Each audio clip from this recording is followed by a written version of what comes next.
Facebook/Meta ads like a boss. Okay, so let's get started. How to approach Facebook ads. Running Facebook ads should be stress free, scaling should be simple. You only need one campaign to scale. Spend no more than 45 minutes inside your ad account per week. Running ads is not only for marketing agencies, anyone with a brain cell can run ads in 2025. I run 3 brands and spend no more than 15 minutes inside the ad account per week. Collectively, across my brands, we do about 300K per month. What's the secret? I'll tell you the secret.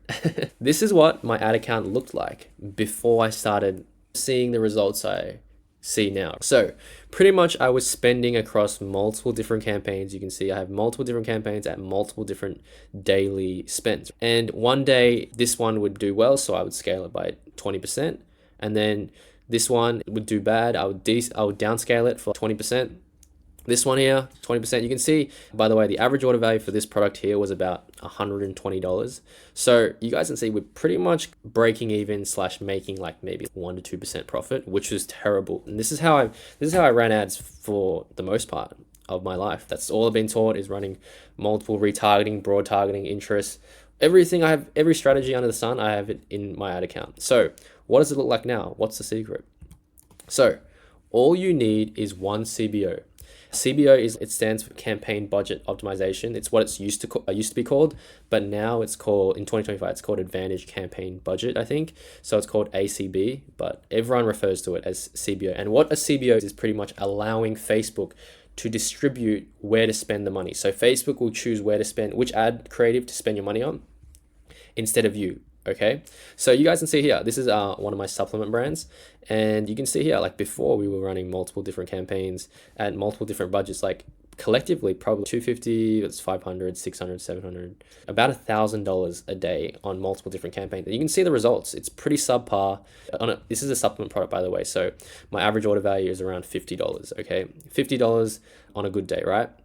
But with most supplement brands, you're okay to break even or lose a little bit of money on the first purchase. So you can see I was getting pretty average results. Some campaigns were doing well. Like, I just didn't know how to scale it aggressively. And it was only until I switched to this one CBO method. You can see here, $1,800 in daily spend, 941 purchases at $39 cost per purchase as well. And it didn't even track all the purchases. And you can see here that how much of a difference it is. We spent $37,000 here compared to here. I was trying to scale, confused, didn't know where to scale, stressing. And by the way, with this strategy here, spending more than 3 hours in the ad account per day, you know how stressful that is? You're trying to figure out everything, you're trying to analyze everything, all the data touch points. Instead, in here, I spend no more than 15 minutes a day in this ad account. I swear to God, I spend less than 15 minutes not per day, per week actually, in this ad account. I don't even look at it. I put all my effort into the ad creative. What I can actually control is the ad creative. And then I let Facebook do its thing. You guys can see $1,800 in daily spend. Okay. So let's go to another example here. So another example here, you can see here, we spent a lot of money on different campaigns here at multiple different cost per purchases. Like, obviously still pretty good, but the main thing is that what we did was we consolidated everything into one campaign again. You guys can see here, 3,500 purchases at a $45 cost per purchase. Okay, that's $158,000 spent, which is insane, guys. And all this is in one campaign, and scaling is so easy. Just one button. Click here, adjust the budget. Okay, if it's not performing, down the budget, and you need to add more creatives. Okay, like inside this campaign right here, I think we had about 30 to 40 creatives running at one time, and then we let Facebook spend their money on whatever creatives Facebook thinks people will convert at. Okay, so you guys can see a $45 cost per purchase, and you can see here we're struggling to figure out where to scale. Do I scale this campaign or do I scale this campaign? It's just confusing. Okay, day averages. When you're making decisions in the ad account, never make a decision based off one day of results. Okay, so I like to make decisions based off of 7-day averages. Okay, bad days will happen. It's completely normal. This could be due to many reasons, but I never make changes based on daily results. I will always look at 7 days of data, okay, before making any decisions. If one day is amazing and the next day is terrible, chances are the following day will balance it out. Okay, I stress less because I don't panic over one day of bad results. Just like life, you have good and bad days. Facebook ads are no different. The key is to step back and look at the bigger picture over multiple days. Okay. That's why I stress so much less, because I don't care about 1 day results. I don't care about 2 day results. I want to see what my results are over 7 days. Okay. 7 days of running ads, letting it optimize and everything. Okay. Market awareness and inconsistency. When you first launch an ad, people are seeing it for the first time. Most won't buy immediately. Imagine if you're in the mall and it's the first time in that shopping center and you walk past 100, like all these different shops and stuff. You're probably not going to buy the first time because that's the first time you've seen it. You need time to do research and all that stuff. By day 2, you might start getting sales as people are seeing your ad multiple times, okay? Most people need to see something 7 times or more before they buy. Remember, there's a real person behind the screen. It's not just data. People are at different stages of awareness. Some might have been interested on day 1, but got distracted and decide to buy days later. Okay, like for example, you see an ad of a product, you might get a phone call and forget about it, or you might be driving, you might be getting off the bus, you might be with friends. So many factors could determine why someone didn't buy, or someone added to cart and then just forgot about checking out. So many of these things can happen. That's why when you run ads for the first time and people are seeing your ad for the first time, chances are they're probably not going to buy, okay? Because that's the first time they've seen it and they might have got distracted, stuff like that. Consistency matters. Your ad needs time to work, optimize, okay? ROAS dips when you start to scale. Scaling means reaching more first-time viewers and buyers. New audiences need to see multiple ads, do research, and decide before buying. Facebook needs a few days to optimize and adjust to your higher budget. If your ROAS doesn't stabilize, it means your ads and marketing angle sucks. But if your ads are strong, they should be able to handle the increased spend and average out over time. So the way you got to think about it is that when you are scaling your budget, let's say for example, you're going from $800 to $1,000 in spend. Or maybe that's probably not much of a difference. Let's say, for example, you're going from $100 in spend all the way up to $400 in spend. Your $100 spend was used to spending in the small pool of people that they were spending at. But once you up the budget, your pool all of a sudden becomes like a lake, okay? There's so many new buyers and people seeing your ad for the first time. It's like when you're buying something, when you see an ad for the first time, you're probably not going to buy. You need a little bit of nurturing. You need to see what else is on the market. You need to understand if this product is actually for you. So when you increase your spend, you're reaching new people that are seeing your ad for the first time. That's why letting your ad run for a few days or even 7 days. I like to do 7 days because I understand that sometimes it might take 7 days to convince one person to buy, okay? Someone might see your ad on day 1 and then they might have seen your ad multiple times, maybe even 20 times of your ad, multiple times, and then day 7 they find, you know what, this product's actually for me, and they buy then, okay? But do you attribute that sale from the first time they saw your ad, or do you attribute it to that last ad that got that sale? So you got to understand that people are at different stages of buying, and you got to understand that people seeing your ad for the first time may not buy for the first time, and that's completely normal, okay? Okay, why one CBO? Facebook ads are smarter than you think. They know exactly who your buyers are if you give them great ads. So if you need to supply Facebook with a great ad so that it makes their job easier to find the right customers. Because when you're calling out your customers, only a certain number of people are stopping to see you. And Facebook understands that only these type of people are stopping to see your ad, so that they're going to find more people like the people that are stopping to see your ad, okay? Running multiple campaigns creates audience overlap, making scaling harder. If you have 100 campaigns, how will you scale? Increase the budget on like 100 different campaigns, or would you rather just scale with one click of a button? Okay?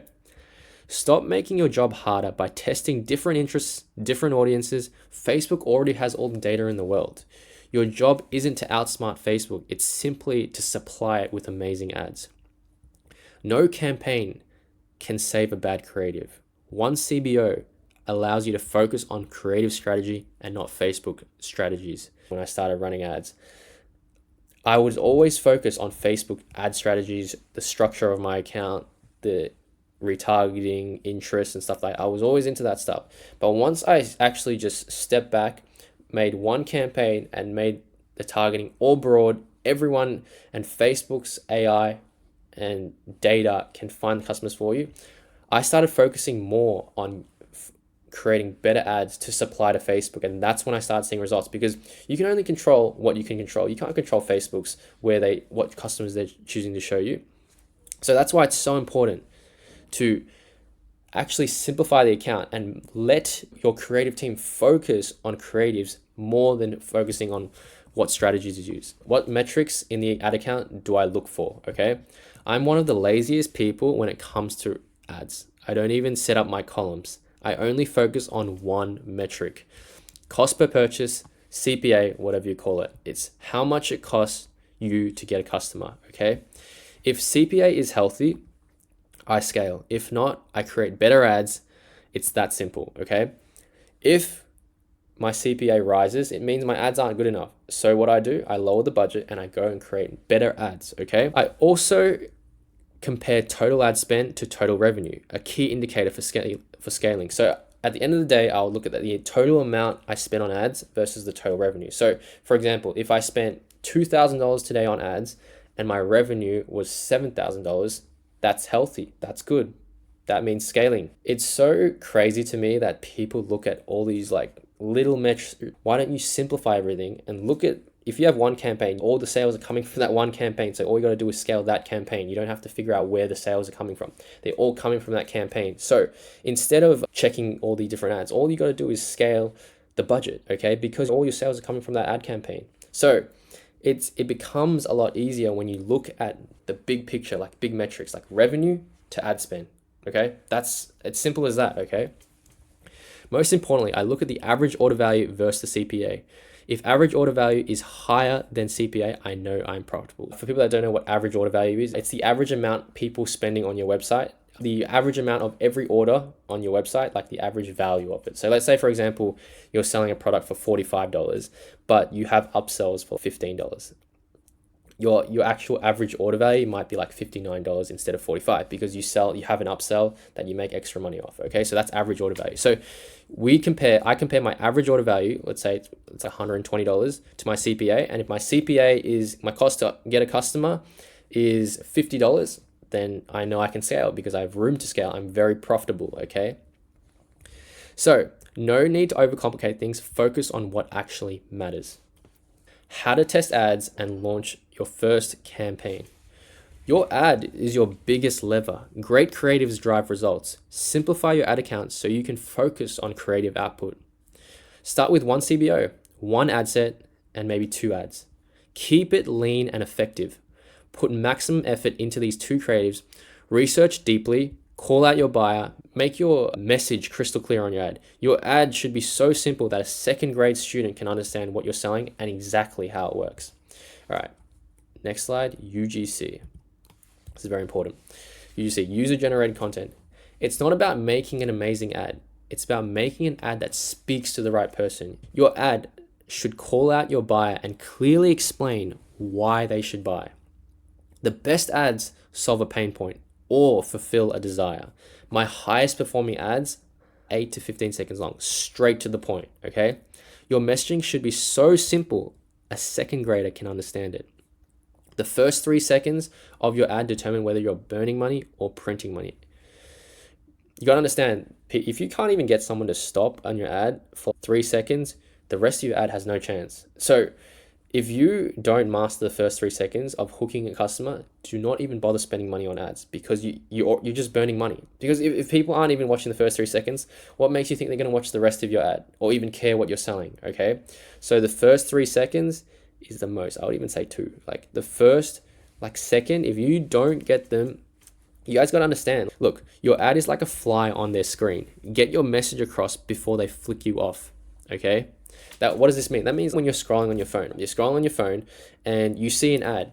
Do you know how fast do you flick up? Flick up as soon as it's an ad, really fast. So your goal is to stop that flick, okay? You're going to interest them into not flicking your ad quickly. Just get them interested so they can see what you're selling and if it's for them. If you can just hold their attention for like more than 2 seconds, you have a chance of selling them, okay?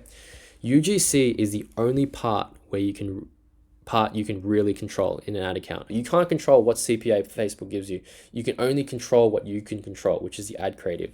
And that's the biggest lever. That's how you separate yourself from every single ad account and your competition. Because you remember, everyone has access to the Facebook ads platform. They all have access to the same structure strategies. Trust me, if it was the structure, everyone on Facebook ads would be rich right now. And that's why they're not, because it was never about the Facebook structure or the strategy used. It's all about creative, okay? It's all about creative and knowing where your sales come from, okay? How do we create these great ads? You need to find angles. What are angles? If you're getting sales, it means your product has buyers. This is good. This means product market fit. This is a great sign. What are angles? Simply put, there are different ways of selling the same product, okay? For example, selling collagen gummies. You can sell collagen gummies to women for better skin. You can sell it to women with weak nails. You can sell it to parents who want their kids to have strong bones. You can sell it to men with gut health issues. The possibilities are endless. Test different angles to see what resonates most. The angle that brings the most sales in is the one your customers connect with the most, and the angle you should use to scale, okay? So with the same product, you can have, for example, like this drink here, it's like pretty much an electrolyte drink. You can use it you can sell it with different angles. For example, I can sell this for athletes trying to get their hydration back. Or I can sell this to video game players that want to have energy to play video games all day, okay? Or I can sell it to specifically people doing Pilates, girls doing Pilates, and make the packaging all pink. And it's only for girls at Pilates. So someone who's like a guy that's doing sport wouldn't even touch it because it's not for them, because the marketing isn't for them. Pretty much angles are selling the same product differently in a way, okay? Hope you guys understand that. All right, angle example and TAM equals total addressable market. So what total addressable market means? Just how many people can you potentially sell to, okay? That's pretty much what it is. Okay, so let's say, for example, selling a computer mouse. Angle 1, targeting left-handed gamers. You might reach a cap of about $1,000 per day because there's only so many gamers that are left-handed, right? So you have a limited audience size to actually sell. So you can only probably sell like up to $1,000 a day worth of ad spend, okay? Angle 2, targeting gamers in general. Overall, the market is much larger, so the market might allow about $5,000 a day in spend.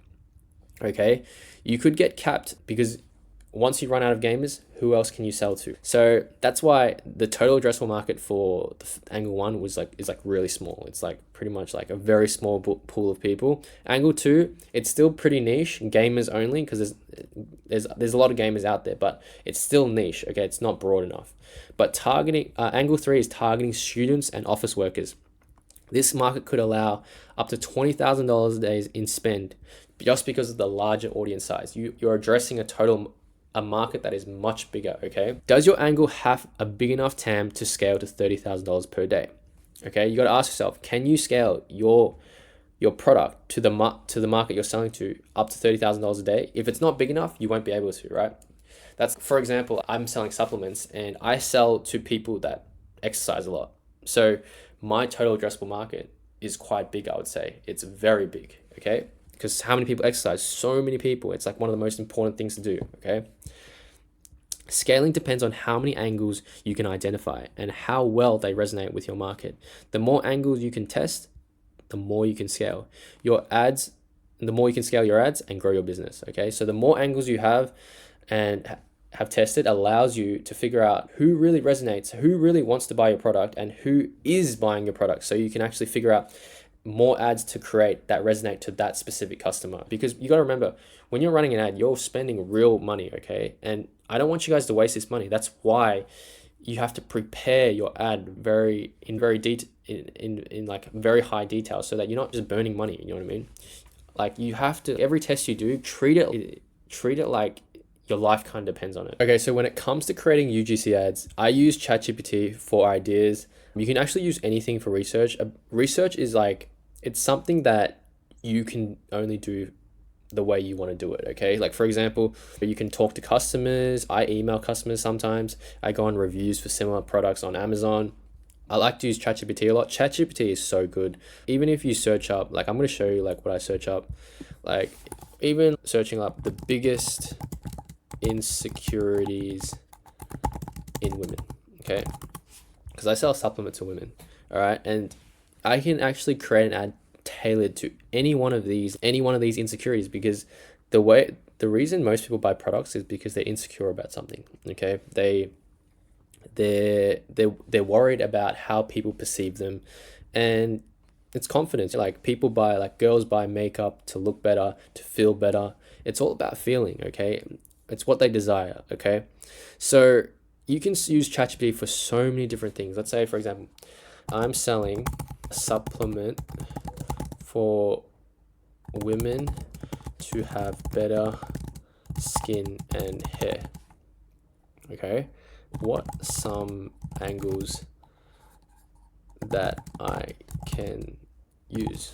Okay, like even something, asking ChatGPT something as simple as this, you can get so many different types of angles, right? Like obviously not every angle is going to work. Some angles are more saturated than others. Science-backed results, anti-aging, confidence boost, glow naturally, nourish your skin. Like these ones are quite generic, but if you do enough research, you'll be able to find deep pockets of what really drives them to buy. For example, like maybe it's they have a lot of acne, they have dry skin. It could be multiple reasons. It could be because someone actually commented about them and said your skin looks pretty dry. That might be the reason. So even something like, are people starting to notice your skin is very dry? Something that hits them and resonates with them, that they can relate to. It's all about finding things that your customers relate to. Okay, and you got to find the exact customer profiles, like what age or demographic are you selling to? Are you selling to just male or women? There's a lot of different ways to approach this, but I will actually show you, like in other parts, different types of ads that work for different types of products, because this is all unique to your own product. So I can only say so much about like one particular type. I'm using women as women's insecurity as an example. Okay, the next thing is that why your results may vary. Not seeing success, it's due to one or more of these reasons. You're not testing enough, or if you are testing enough, the quality of your test is not good enough. Like most people I see just rip content, blurry videos, very slow videos as well. They would get a video from a UGC creator, and I could just, after looking at it, I'm already bored within 5 seconds of watching it. You got to make your ad entertaining, because you got to understand your ad is going to be shown next to the most viral videos that have the perfect hook, the most engaging comments. Your video is going to be put up against these guys, so you better make sure that your ad is at least like blending in or captures their attention or stops their scroll. Okay, most people are like scrolling on a brain rot. Yeah, they're all just, they don't even think about it. They're just scrolling. So you putting something different there to catch their attention or break that, all these viral videos, you have to just break what they're doing and make them watch your ad. Okay, your ads perform well, then dip. A 10% drop is normal. Like you're gonna have down days. A 30% drop, it could mean a few things, but check your top spending ads for negative comments. I can't tell you how many times that I've had a few negative comments on my products. You can find this on Temu, you can buy it on another website, and that sometimes affects the actual performance of your ads, because a lot of people actually go into the comments, okay, just to see what they're saying about the brand, so they know it's a safe brand. So definitely check the comments. Ensure your website is working, no glitches. I've never had glitches on my website, but I know there's people out there that have had checkout issues. They've had something when they add to cart, it doesn't actually add to cart, or the cart doesn't open up. So definitely check if there's like a glitch on your website. Most important, the first 3 seconds of your ad is everything. If your hook is bad, you're burning money. As I said before in a previous slide, the minimum requirement is to grab attention in the first 2 seconds. If you don't, your ad has no chance. If they're not even watching the first 1 second, they're not going to be watching the rest of the video where you're explaining what you're selling, because they don't get a chance to even see it, because they already know you're an ad and they've skipped out. Unless you like call out a specific problem they have, they're going to be like, hang on a second. They're going to be like, are you looking for the perfect wedding gift? And then they might think, hang on, I'm going to a wedding in 2 weeks. This might relate to me, okay? And you got to understand, only 10% of ads actually perform, okay? But this percentage goes up the better your ads get. For me, the percentage is very high now because I understand what a good ad is, okay? But for people just starting out with ads, beginners, your hit rate is going to be very low, all right? Because you don't understand yet. That's why I always say do a lot of research before spending money on ads, because otherwise you're just gonna be wasting money. Okay. In conclusion, pretty much to break it down, running ads should be simple. Okay. It should be simple. It shouldn't stress you out. And most of your time should be spent in the research and creative phase. Okay. Everything else in the ad account doesn't matter. Okay. Because if you have everything in one campaign, you know that if you're getting good results, it's a reflection of that campaign, because it's nothing else. You don't have to worry about 5 different campaigns. If you have a good day, which campaign is it? You know what I mean? You don't know exactly which campaign, which ads are performing the best. Like, even if you do see like a lot of purchases on a particular campaign and you have 5 different campaigns, people might have seen your ad in another campaign, but they converted on a video ad later in that other campaign. So that campaign got the sale, but initially the top of funnel ad was actually another campaign. Consolidating it all into one campaign just makes it easier to understand where the sale is coming from, because it's coming from this one campaign. I'm not running anything else. But again, you're just focusing on that one campaign. Your results is dependent on this one campaign. So look at the total revenue to the total amount of ad spend, and that's how you determine whether you can scale or not. Look at CPA, look at the most important metrics. And also within the classroom section, I'll have multiple ads of me breaking down ads. So this is how I go about ads, but I'm going to show you guys multiple different ads, and every week we're going to be on weekly calls. We're going to break down your ads, and you can ask me any questions, because we're all running ads and we're all testing. At the end of the day, every single ad that I put into an ad account, I do not know if it's 100% going to work, right? It's just no one knows. No one really knows. Not even the biggest spenders in the world. When they put an ad in an ad account, they don't know if it's going to work, okay? That's why we're all just testing out here. We're all seeing what works. That's why when people see what works, we all kind of gravitate towards that sort of format of ad. And that's what I'm going to be showing you guys. All the new formats, all the latest formats, we're going to be going over, and I'm going to be putting down in the classroom section with multiple different products, because different ads work for different products. So I'm going to put ad creatives for supplement brands, ad creatives for fitness products, ad creatives for health and beauty products, ad creatives for cosmetic products, ad creatives for taboo products, ad creatives for, I don't know, baby products. The list goes on. I'm going to be showing you, I'm going to have multiple different niches of creatives that I like and the best performing ads that I've found. Because guys, at the end of the day, you guys don't understand, I love Facebook ads. I'm so passionate about Facebook ads. I'm looking at it every day. There probably won't be a person that is more obsessed with me than Facebook ads. And guys, I run all my ads as well. I don't have any marketing agencies, because I just don't like marketing agencies, because anyone with a brain cell can run ads. You do not need a marketing agency. One campaign. You can hire freelancers. Obviously, I hire a lot of freelance UGC creators. Like, I'm not the one creating the ads, but I am the one launching the ads into it, because it just takes a couple of clicks and a few headlines. I use ChatGPT for all my headlines. But yeah, I hope you guys enjoyed this kind of like speed run course of how I run ads. Like, it's simple. Like, it's not that complex. I don't tell you to do interest targeting, to do retargeting. I have no retargeting campaigns, and I'm able to get better results than most agencies out there because of how simple my approach is to ads. Anyway, that's going to be it for me. I'll see you guys in the weekly calls.